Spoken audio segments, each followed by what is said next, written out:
Olá, nono ano! Bem-vindos à nossa primeira aula de História do quarto bimestre. A aula de hoje é para falar sobre Guerra Fria, que é o primeiro conteúdo do módulo 4 de vocês. O módulo 4 de vocês é composto por dois capítulos, por 4 capítulos. 2 desses capítulos vão ser para o simulado de vocês e os outros 2 para a prova, tá? Bom, vamos ao primeiro capítulo. O primeiro capítulo é Guerra Fria. Primeiro capítulo do módulo 4. E aqui o capítulo já começa com uma fotona muito simbólica de abertura. Esse aqui é o famoso Muro de Berlim. O Muro de Berlim, ele dividiu a capital da Alemanha, a Berlim, em duas partes, parte oriental e parte ocidental.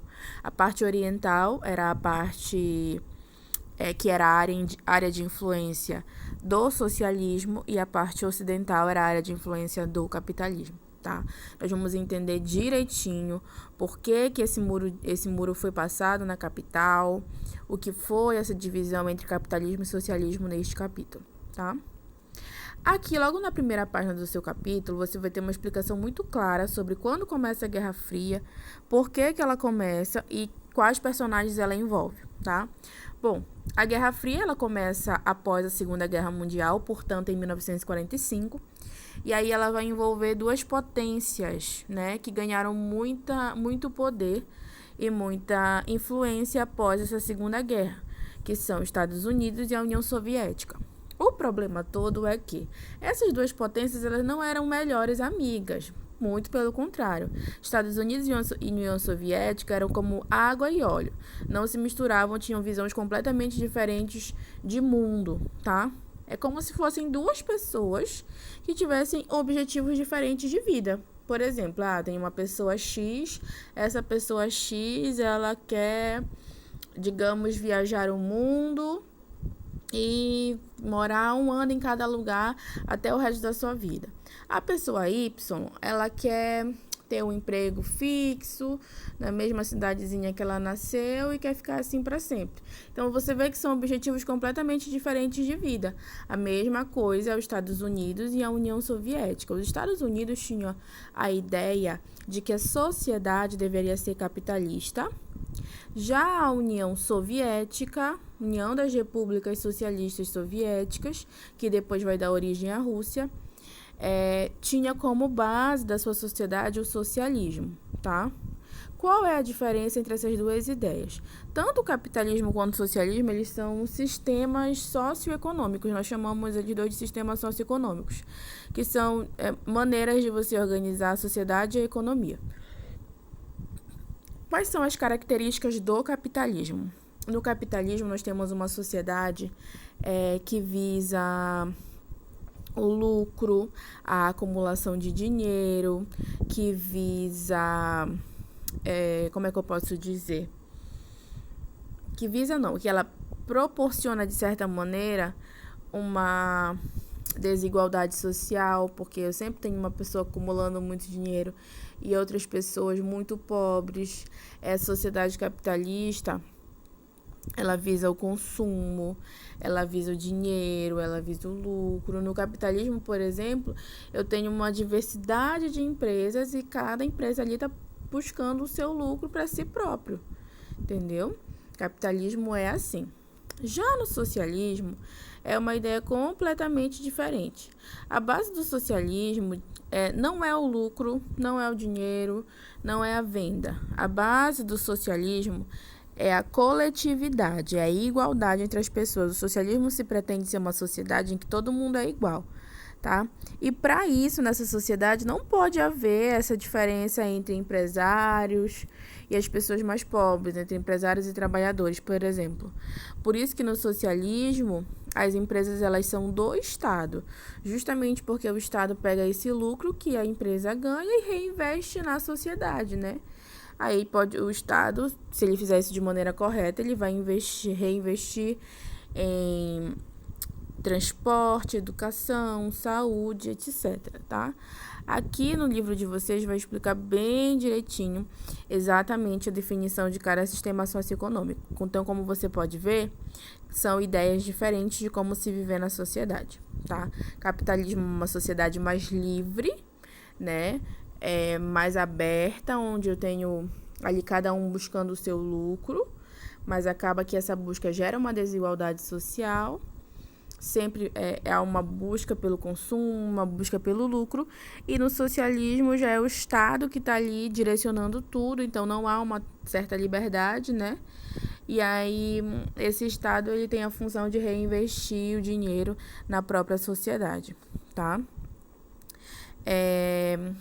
E aí é isso. Não tenho como falar para vocês qual desses sistemas é o melhor, eu tenho como falar para vocês somente a característica. O fato é, existem países capitalistas que deram muito certo e existem países capitalistas que são muito pobres.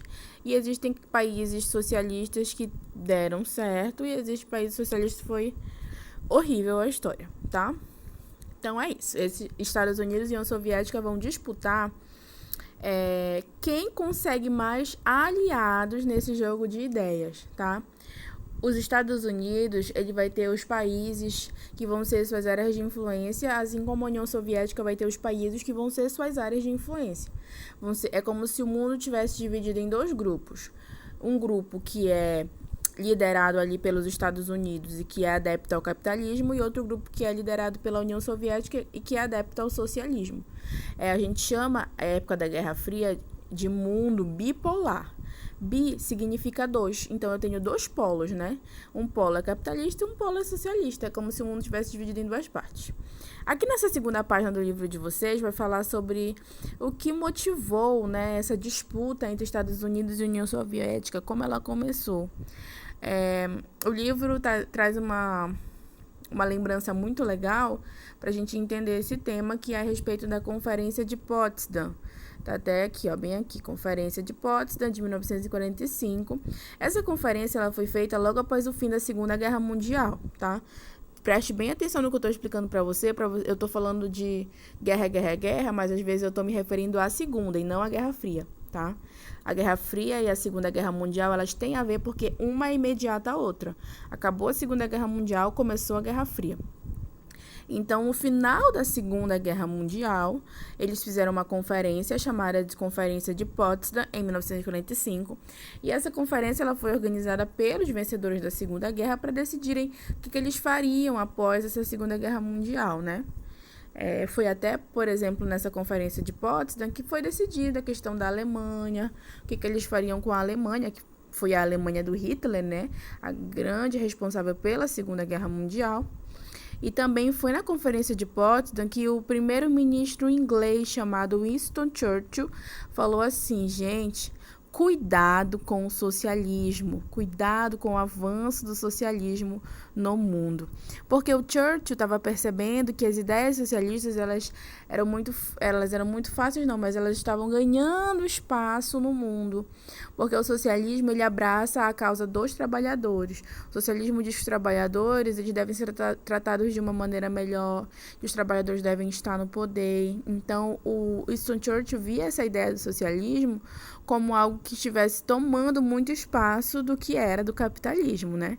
E claro, esses países, essas potências, né? Inglaterra, que era o país do Winston Churchill, França, esses países da Europa, eles não queriam que o socialismo ganhasse espaço porque eles eram capitalistas, né?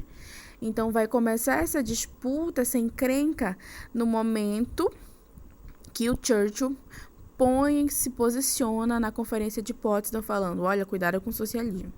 Logo depois que o Churchill fala isso, a gente vê uma ação direta. A gente vê uma ação de fato voltada para impedir esse avanço do socialismo. Mas essa ação já é feita pelo Truman, que é presidente americano. O Truman cria algo que ele chama de doutrina Truman. A doutrina Truman ela vai servir, preste bem atenção, ela vai servir para frear o avanço do socialismo no mundo. Então, a doutrina Truman vai ter uma série de ações para frear o avanço desse socialismo pelo mundo. Uma das ações da doutrina Truman, por exemplo, é ajudar a apoiar o golpe militar que vai ocorrer no Brasil. Os Estados Unidos vão apoiar o golpe militar que vai ocorrer no Brasil, porque eles têm medo que aqui no Brasil o socialismo chegue. E na cabeça dos Estados Unidos, uma ditadura, como é um sistema mais fechado, vai impedir que as ideias socialistas circulem aqui e entrem aqui. Certo? Aqui na próxima página, nós vamos ter um planisfério que vai mostrar pra gente um pouquinho de quais países estavam do lado do bloco capitalista e quais países estavam do lado do bloco socialista. Por exemplo, aqui do lado do capitalismo nós temos Estados Unidos, Canadá, Brasil, alguns países da África, como por exemplo a África do Sul, vários países da Europa, aqui Portugal, Espanha, França, tá? Aqui na Ásia também, Austrália. Então, e do lado da União Soviética, ó, União Soviética, aqui países vizinhos da Europa Oriental. Nós vamos ter aqui também Coreia do Norte, ó. Vamos ter também aqui Vietnã, parte do Vietnã. Nós vamos ter um mundo bem dividido, um mundo bipolar, né? Dividido em duas partes. Os Estados Unidos e a União Soviética perceberam que eles precisavam ter uma instituição, um órgão responsável só por cuidar dessas áreas de influência. Então, por exemplo, os Estados Unidos vai criar a Organização do Tratado do Atlântico Norte, que é a OTAN. Mais simples, é só você falar OTAN. A OTAN, ela servia para dar esse apoio militar, econômico para os países do bloco capitalista. E a União Soviética vai fazer a mesma coisa, vai criar um órgão chamado Pacto de Varsóvia, para dar esse apoio também para os países do seu lado. Então, a OTAN e o Pacto de Varsóvia vão ser dois órgãos responsáveis por dar o apoio para países do seu respectivo bloco, certo? Não pode esquecer esses nomezinhos, OTAN e Pacto de Varsóvia. Aqui do lado já vai ter a explicação. O que vai acontecer com a coitada da Alemanha? Coitada não, né? Que ela teve lá os seus erros gravíssimos na época do Hitler. A Alemanha, ela vai ser toda dividida que nem uma pizza. Ela vai ser dividida em 4 partes, tá? Logo após o final da Segunda Guerra Mundial. Só que aqui no mapa do livro de vocês não dá para ver essa divisão em 4 partes, mas eu vou falar para vocês. Uma parte foi para a França, uma parte foi para a Alemanha, uma parte... meu Deus, desculpa, gente. Uma parte foi para a França, uma parte foi para a Inglaterra, uma parte foi para os Estados Unidos e uma parte foi para a União Soviética.